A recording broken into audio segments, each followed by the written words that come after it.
light waves. We use the phrase all the time, yet very rarely do we ever see any phenomenon that really exposes the wave nature of light. Now this demonstration is designed to do exactly that. It's really simple to set up, yet it's profoundly surprising. The first part of the experiment is a laser. I'm using green because the eye is most sensitive to green light, so it's really easy to see in a classroom.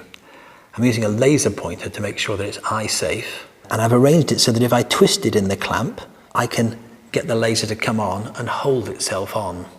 And now I'm going to shine the laser onto the second part of the experiment, that's the screen.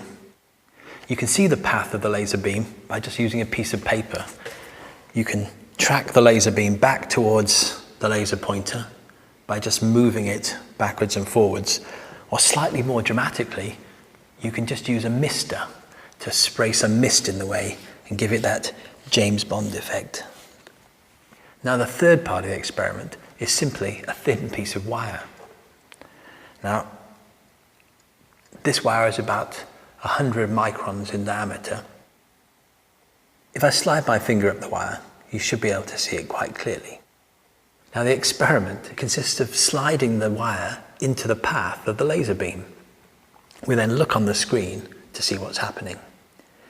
Now, before doing this, I like to ask people what they would expect to see on the screen.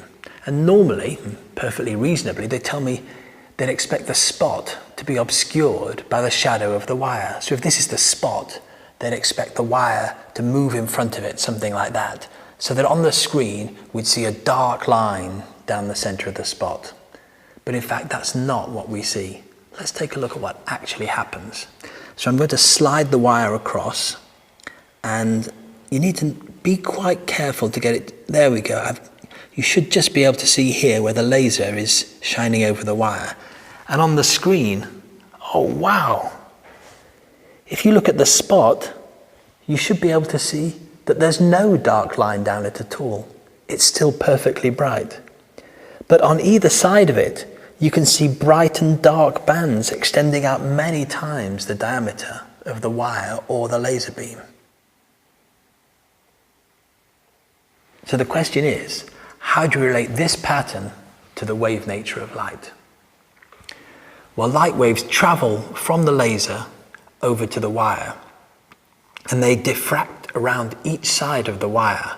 That is, they're bent to fill the space beyond and behind the wire, extending over to the screen. So in this region, we observe interference between the light waves that have come around one side of the wire and around the other.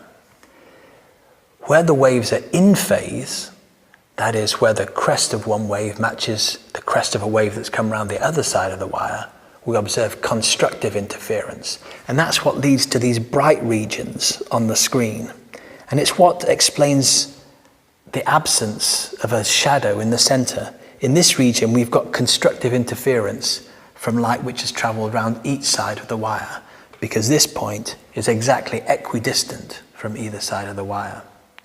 We also observe destructive interference. That's where the light traveling around one side of the wire interferes destructively with the light that's traveled around the other side of the wire. And that's what leads to the pattern we see on the screen. Now, it's easy to get lost in the maths and the geometry that explain this pattern, but that's not the point. The key point here is that it's impossible to understand this phenomenon without appreciating that light has a wave nature. And that is what makes this demonstration so important.